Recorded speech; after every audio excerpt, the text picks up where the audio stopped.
Ma'am, Rahul Gandhi LOP वो कह रहे हैं कि चुनाव आयुक्त और अधिकारियों को नहीं छोड़ेंगे, क्या कुछ कहना चाहेंगे? चुनाव अधिकारियों को, भाई चोर को क्या मारोगे, चोर की माँ को मारो ना।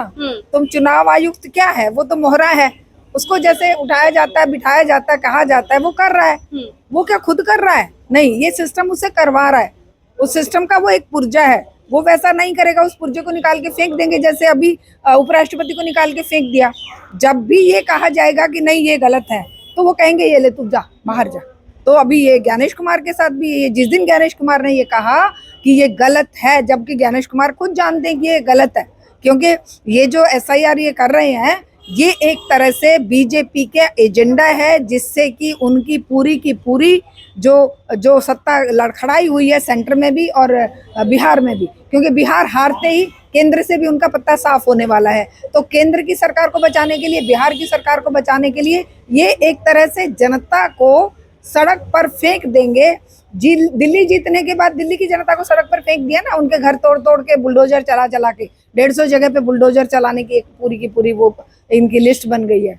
तो ये जिस तरीके से इनका जो काम करने का तरीका है, वो तरीका बता रहा है कि ये घबराए हुए हैं, बौखलाए हुए हैं, और ये इस तरह के काम कर रहे हैं जिनको किसी भी तरीके से जायज नहीं कहा जा सकता। और किसी भी तरीके से इन कामों के लिए जनता और विपक्ष, क्या सारी पार्टियों को सड़क पर आना चाहिए। खाली ज्ञानेश कुमार पर सवाल उठा देने से, ज्ञानेश कुमार के साथ बहस करने से कोई फायदा नहीं होने वाला। लीडर ऑफ अपोजिशन का ये कर्तव्य है कि जनता को एडुकेट करके अपने साथ लेके जन आंदोलन खड़ा करे। जैसे जेपी आंदोलन हुआ था, जैसे आजादी आंदोलन हुआ था, वैसे आंदोलन की जरूरत है। यहाँ पर इस तरह से काम नहीं चलेगा जिस तरीके से ये लोग सोच रहे हैं, क्योंकि ये सारे पूंजीपतियों के मोहरे हैं। ये भी जनता के बीच में जाने से, जनता को एडुकेट करने से डरते हैं। जनता को अगर ये एडुकेट कर देंगे तो कल को जब ये सत्ता में जाएंगे, जनता इनसे सवाल करेगी। सवालों से बचने के लिए ये चाहते हैं कि भाई ऊपर से इधर उधर से बच के निकल लें और गिदड़ भभकी देके, क्योंकि सत्ता में तो वही जाएगा जो टाटा, बिरला, अडानी, अंबानी, गोयनका, सिंघानिया, बजाज, मित्तल, जिंदल, बिंदल चाहेंगे। 10-11 घराने जो है वो जिसको सत्ता में बिठाना चाहेंगे वही सत्ता में बैठेगा। लेकिन ये दिखावा तो करते हैं कि भाई देखिए ये राहुल गांधी है, ये कह रहा है, वो कह रहा है, ये कह रहा है।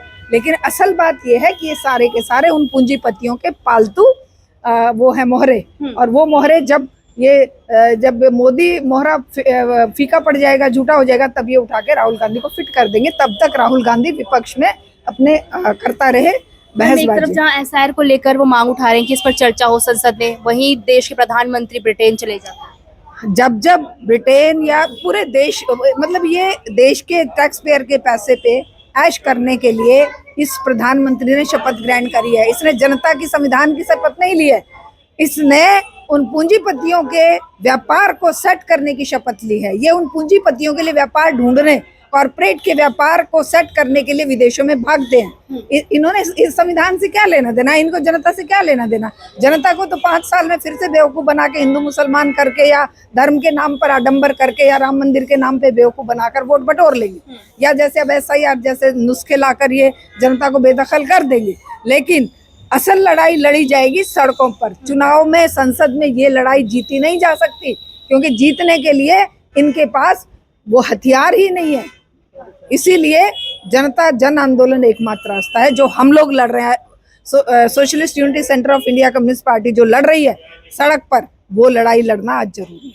चलिए, बहुत बहुत शुक्रिया बातचीत करने के लिए। तो आपने देखा जिस तरीके से राहुल गांधी और चीफ इलेक्शन कमीशन में जंग छिड़ चुकी है। अब देखना ये होगा क्या बिहार चुनाव का विपक्ष बहिष्कार करेगा, क्योंकि लगातार तेजस्वी ये कह रहे हैं कि अगर वहां पर वोट धांधली होती है, वोट चोरी होती है, तो बिहार के चुनावों का बहिष्कार कर देंगे। अब देखना ये होगा कि बिहार चुनाव से पहले आखिरकार विपक्ष क्या कुछ जो है गतिविधियां करेगा। मैं आपके साथ रितेश रमंगवाला।